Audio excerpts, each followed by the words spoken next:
মানুষ বলবে কেমনে বলবো এটা জান্নাত, দেখতেছি হাতে জাহান্নাম। মানুষ যদি বিশ্বাস করে নেই তাহলে সে কাফের হয়ে যাবে। ওই দাজ্জালের ফিতনা যখন আসবে 999 জন ধ্বংস হয়ে যাবে। নবী বলেন একজন মাত্র হেফাজত থাকবে, সে কে জানেন?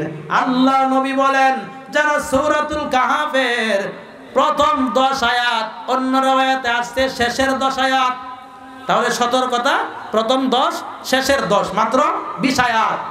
সূরাতুল কাহাফের প্রথম 10 আয়াত বা শেষের 10 আয়াত যারা মুখস্থ রাখবে ওই দাজ্জালের ফিতনা থেকে আল্লাহ তাকে হেফাজত করবেন। সুবহানাল্লাহ জোরে বলেন। ভাইরা আমার, এবার আসেন তাফসীর এবং ব্যাখ্যার দিকে যাই। এই সূরাটা আল্লাহ তাআলা কেন নাজিল করলেন জানার দরকার আছে না নাই? কারণ যদি প্রেক্ষাপট না জানি, তার কারণ না জানি, সূরাটা বুঝতে কষ্ট না? এজন্য আমাদের সূরাটা নাজিল হওয়ার প্রেক্ষাপট, তার কারণ আমাদের জানা দরকার আছে না নাই? আল্লাহ নবী রাহমাতুল লিল আলামিন মক্কার জমিনের মধ্যে যখন 40 বছর পর যখন তার নবুয়ত পেলেন, দাওয়াতি মিশন চালু করলেন, অভিযান শুরু করে দিলেন। বেঈমানেরা নবীরে কখনো লোভনীয় অফার দিয়েছে, আবার কখনো চক্ষু রাঙ্গানি দিয়েছে, ক্ষমতা দিয়া আক্রমণ করার চেষ্টা করেছে। নবী লোভনীয় অফার গ্রহণ করেন নাই, রাঙ্গা চক্ষু নবী কি করেন নাই, কোনো ভয় করেন নাই। কারণ ইমানদার কখনো দুনিয়ার কোনো জালেমকে ভয় করতে পারে না। ইমানদার মাত্র ভয় করবে একজনকে, আওয়াজ দিয়া কোন, তিনি কে? কারণ ইমানদার দুনিয়ার কাউকে ভয় পায় না, ভয় পায় একমাত্র একজনকে। বলেন তিনি কে? ওয়াল্লাহু আহাক্কু আন তাখশা।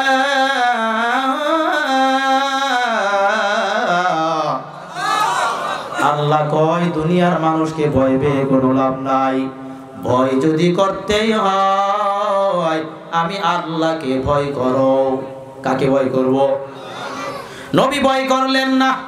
বেঈমানেরা দেখছে না আব্দুল্লাহর সন্তান মুহাম্মদকে দাওয়াতি মিশন থেকে সরানো যায় না। এবার চিন্তা করলো কি করা যায়, একটু তদন্ত করা দরকার। মুহাম্মদ কি সত্যি নবী নাকি ভণ্ড নবী নাকি মিথ্যা নবী? আমাদের তো বেশি জ্ঞান নাই, কি করা যায়? দুইজনকে নজর ইবনে হারেস, উকবা ইবনে আবি মুঈদ, দুইজনকে মদিনায় পাঠায়া দিলেন। কারণ মদিনার মধ্যে ইহুদি পণ্ডিত আছে, বড় বড় আসমানি কিতাবের আলেম আছে। উকবা ইবনে আবি মুঈদ, নজর ইবনে হারেস দুইজনকে পাঠায়া দিলেন, যাও মদিনার থেকে গিয়া কিছু শব্দ জেনে আসো, কিছু জিনিস জেনে আসো, মুহাম্মদকে প্রশ্ন করে দেখি সে আসলে বলতে পারে কিনা। বলতে পারলে সত্য নবী, না হয় মিথ্যা নবী। ইহুদি পণ্ডিতেরা কয় মুহাম্মদকে প্রশ্ন করবা।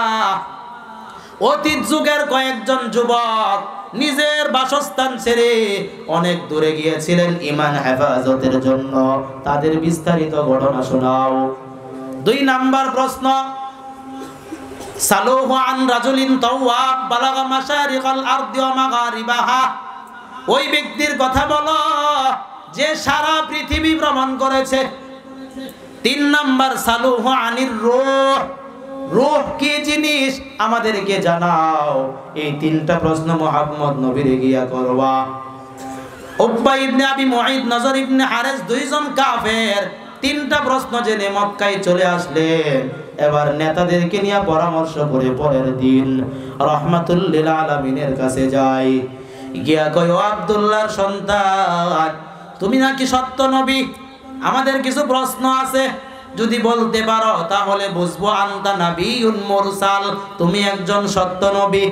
আর যদি বলতে না পারো প্রশ্নের উত্তর, তাহলে বুঝবো আনতা রাজুলুন মুতাকাব্বিল, তুমি এমন একজন মানুষ নিজের থেকে কথা বানায় কও। নাউজুবিল্লাহ।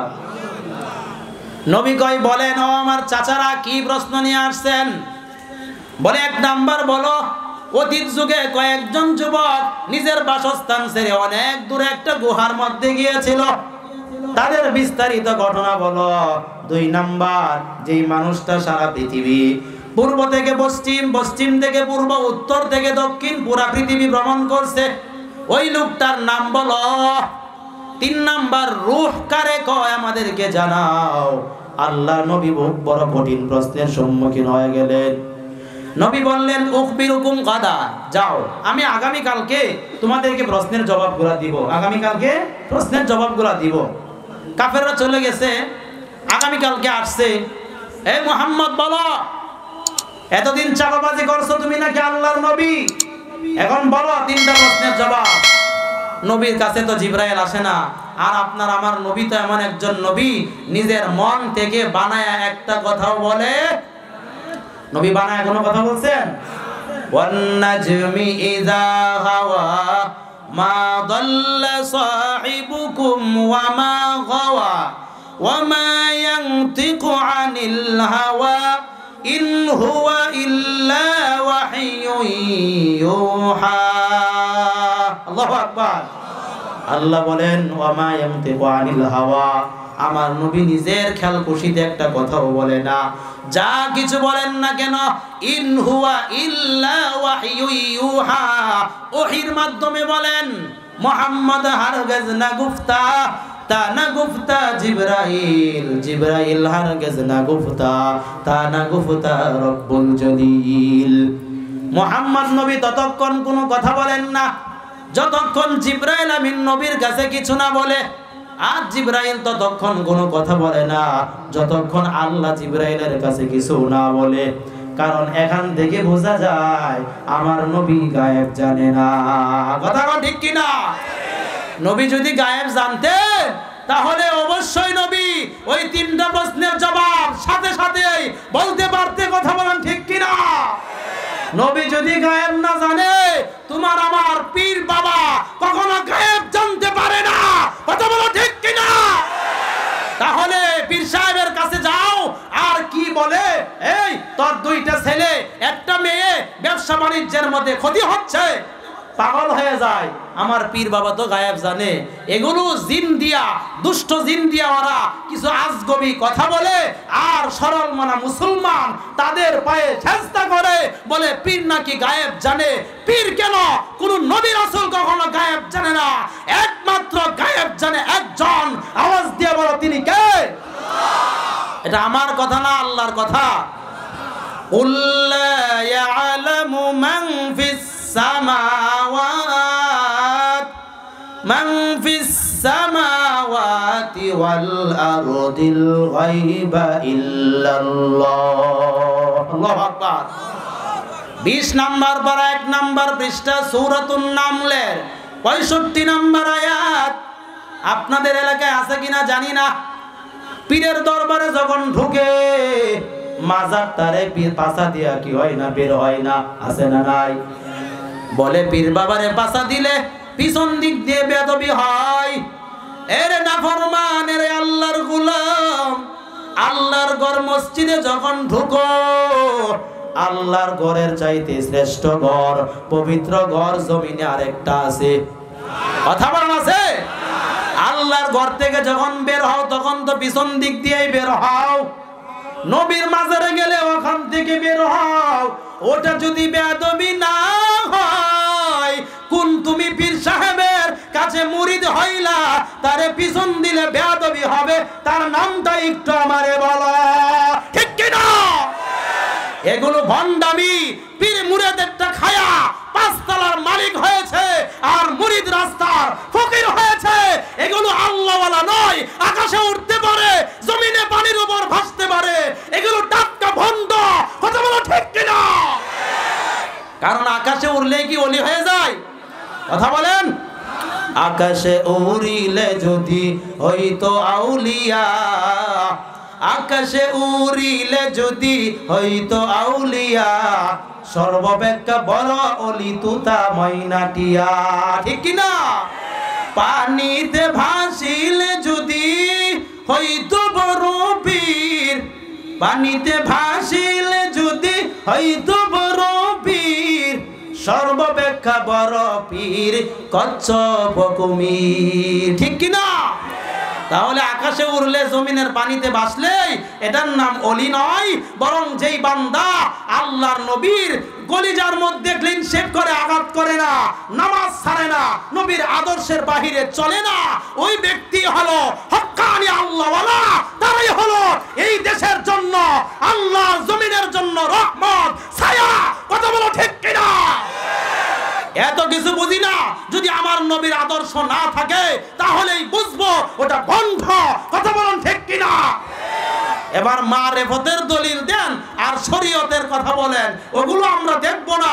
আমরা দেখতে চাই তোমার 3.5 হাত ঘড়ির মধ্যে রাসূলের আদর্শ আছে, তুমি আল্লাহওয়ালা, না হয় তুমি ভণ্ড। বিনা দলিলেই তুমি ভণ্ড পীর। কথা বলো ঠিক কিনা? কি রাগ করতেছেন? আপনাদের এলাকায় আছে কিনা জানি না, হয়তো অনেকে রাগ করতেছেন। আমাকে বলেন, আপনি যদি নবীর মতো বড় পীর এই জমিনে আর কেউ আছে? তাহলে আমার নবী যদি ইন্তেকাল পর্যন্ত নামাজ পড়তে হয়, আর আপনি স্লোগান কেন দেন নামাজের মতো নামাজ একবার পড়লেই চলে, তাহলে খানার মতো খানা একবার খাইলে কেন চলে না? কথা বলো ঠিক কিনা? এগুলো আমাদের দেশে বন্ধ বের হয়েছে, এগুলোকে আমাদের অচিরেই শুধরাতে হবে, বুঝাতে হবে। আল্লাহ হেদায়েত দেখ, যদি না দে আল্লাহ যেন তাদেরকে গজব দিয়ে ধ্বংস করে দেশকে সোনার দেশ, ইসলামের দেশ, কোরআনের দেশ বানায় দেয়। কথা বলেন ঠিক কিনা?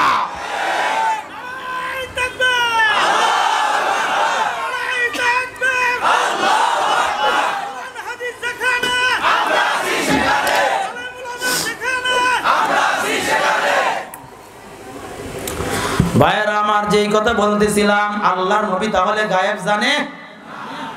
যদি জানে আমারে বলো, আমার কোনো দ্বন্দ্ব নাই।